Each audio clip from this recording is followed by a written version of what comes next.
मित्रांनो, आताच आपल्याला एक प्रेक्षणीय बिनजोड बघायला भेटली आणि नक्कीच एक मोठी शर्यत होती। शेठ नमस्कार। नमस्कार। नाव सांगा ना तुमचं। माझं नाव केदार पाटील आणि आमच्या दादाचं नाव राजेश शेठ कडव, एसपी ग्रुप सारसंग खोपोली। आपल्या राणा हा राणा बैल एसपी ग्रुप सारसंग खोपोलीचा। दादा, आज बघायला भेटली एक प्रेक्षणीय बिनजोड राणा आणि नारले, एक चांगली गाडी पळाली। सांगा ना स्पीड बद्दल। स्पीड बद्दल सांगायचं तर अतिशय खालूनच गती होती। आम्ही त्यांना खालूनच टाकून होतो आणि एक वावत एक गाडी झाली फक्त आमच्या। एक मैत्रीपूर्ण आपल्याला लढत बघायला भेटली। मैत्रीपूर्ण झाली। राणाचं सांगायचं झालं तर आपल्याला नेहमी चांगले मोठे बिनजोड खेळताना बघायला भेटतं, पण अलीकडच्या काळामध्ये त्याचं स्पीड पण चांगलं आहे आणि मोठी शर्ती करताना बघायला भेटतं।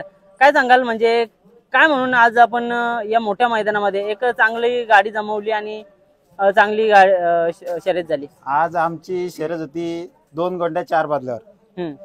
मी मैत्री खातीरच शर्यत होती। पुण्या शेठ म्हणून बैल आहे चौराल्याचा, आणि आज मैदान मोठा होता म्हणून नाव पण मोठं ठेवलेलं। म्हणजे नाव दिलेलं आणि लगेच जोड झालं। दादा, बिनजोडला नाव ठेवायचं म्हणजे एक मनामध्ये धाकधूक असते, कोणी पण गाडी पकडू शकते। अशा वेळी राणावरती किती विश्वास आहे तुम्हाला?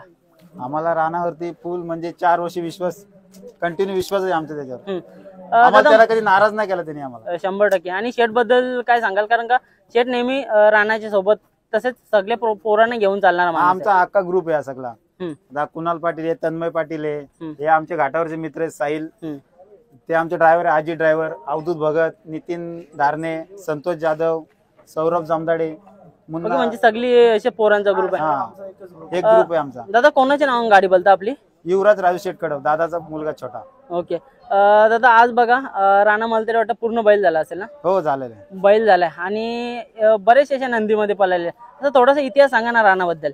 आता राणा हा बैल सोनू शेठ भोपतराव यांच्या राजामध्ये पळालेला आहे। तुम्हाला परपड वजेमध्ये डुंगीचा नंद्यामध्ये पळालेला आहे। परत आमचे एक मल्हार म्हणून आहे सरपंचांचा, दिनेश दादा घाडगे, त्यांच्यामध्ये पळालेला आहे। बरेच बैलामध्ये, नंद्यामध्ये पण आम्ही गेलेलो आहे डामशेनच्या, तर आमची शर्यत नाही जमली। नक्की दादा, म्हणजे बघा खूप सारे अशी मालकांची इच्छा असते मोठ्या नंदीमध्ये, तुमची सगळी इच्छा आपल्या राणाने पूर्ण केल्या। काय बोलाल त्याच्या स्पीड बद्दल आणि फिक्स कांदा कुठल्या कांद्याने पळतं? तसं त्याचा ओरिजिनल खांदा आहे उजवा कान।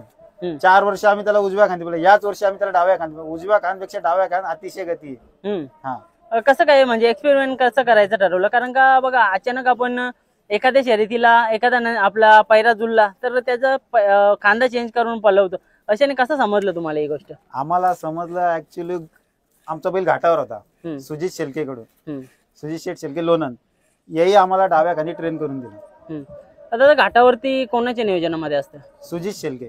ओके, तेच नियोजन करतात? सुजित शेलके, आपला असा साहिल शेलके आणि आजी ड्रायव्हर। तर घाटावरती काय इतिहास आहे का आपल्या बैलाचा? घाटावरती लगातार 3 वेळा नंबर केले, 2 बाईक आहेत। वा, म्हणजे घाटावरती पण लोणंदच्या मैदानात। आणि बाईक कुठे घेतली आपण? बावडा केसरी। ओके, म्हणजे एक वरती पण आपला चांगला बैल पळतो। आणि सेकंदाला आम्ही लगातार MG लक्षामध्ये पळालेला आहे, मॉन्स्टर लक्षामध्ये पळालेला आहे, आणि एक अय्यर भाऊ म्हणून एक लक्ष आहे तिथला। 4ही लक्ष टॉपचे आहेत सेकंदाचे। सेकंदाला आम्ही ह्याच्या हाईट एवढे ट्रॉफी आणलेले आहेत, 4 एका दिवसाला।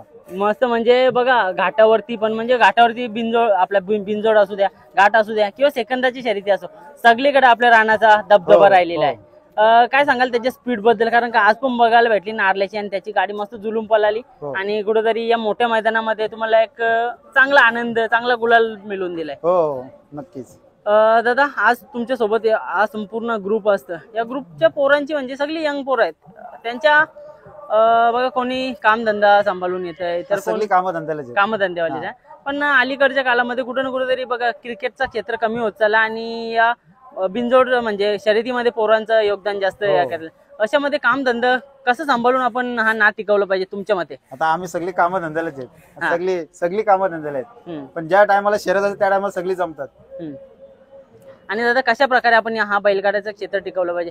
बघा, आता तुमचा नंदी पण खूप जुना आहे, तुम्हाला बऱ्याच वर्षापासूनचा अनुभव देखील आहे, तर कशा प्रकारे आपण म्हणजे शर्यती केल्या पाहिजे, कशा प्रकारे जल्लोष असला पाहिजे आपला? आमचा जल्लोष कधीच नसतो जास्त, नाही का? आम्ही खूप शर्यती केल्यात। चालेल दादा, दादांची 2 मिनिटं बोलता। दादा नमस्कार। नमस्कार। नाव सांगा ना तुमचं? राजू शेठ कडव। दादा आज बघतोय आपल्या राणाने नेहमीप्रमाणे गुलाल घेतलेला आहे, त्याच्या पाठीवरती गुलाल बघून कसं वाटतं तुम्हाला? एकदम खूप आनंद. हा, आणि दादा बघा कुठं ना कुठं तरी घरच्यांचा आपल्याला बऱ्याच ठिकाणी विरोध पण बघायला भेटत. तुमच्या घरी कसं काय माहोल असतं? आजपर्यंत आमच्या घरून काही विरोधच नाही, कारण फुल फॅमिली ह्याच्यामध्ये आहे. म्हणजे बैल घरी असलं तर ते सर्व गोष्टीला त्यांचा सपोर्ट असतो, त्याच्यामुळे आमच्या फॅमिलीमध्ये फुल आनंद. दादा बघा आता तुम्ही काम धंदा करून सगळा हा नाच जोपासताय, कधी कधी घरात नसल्यावरती आपल्या घरच्या लक्ष्मीवरती पण जबाबदारी असते नंदीची. बैल जवळ जाऊन देते जाऊन देतो ना घरच्यांना, सर्वांना, फॅमिलीला, माझ्या 2 पोरांना कंटिन्यू त्याच्या बरोबरच असतात. स्वभाव कसा आहे आपल्या बैलाचा? एक कासऱ्यावर बैल घरी असतो वा. आणि एकदम स्वभाव शांत आहे. बैल आमचा 2 कासरे कधीच नसतो, एकच कासऱ्यावर असतो. दादा जास्त वेळ नाही घेणार, जाता आता पैराच सांगा ना. पैरा आज नारल्या पळाला, कशी प्रकारे गाडी पळाली आणि कशी काय जुळून आली? गाडी एकदम मस्त पळाली. गाडीचा स्पीड पण चांगला होता आणि ते पण आमचे जुने पैरकरी आहेत. त्यांचा बैल लक्षा, त्यांचा नारल्या आणि बलमा हे बैल आपल्या पायऱ्यात पळतात नेहमी. चालेल चालेल दादा, शुभेच्छा तुम्हाला. धन्यवाद. धन्यवाद.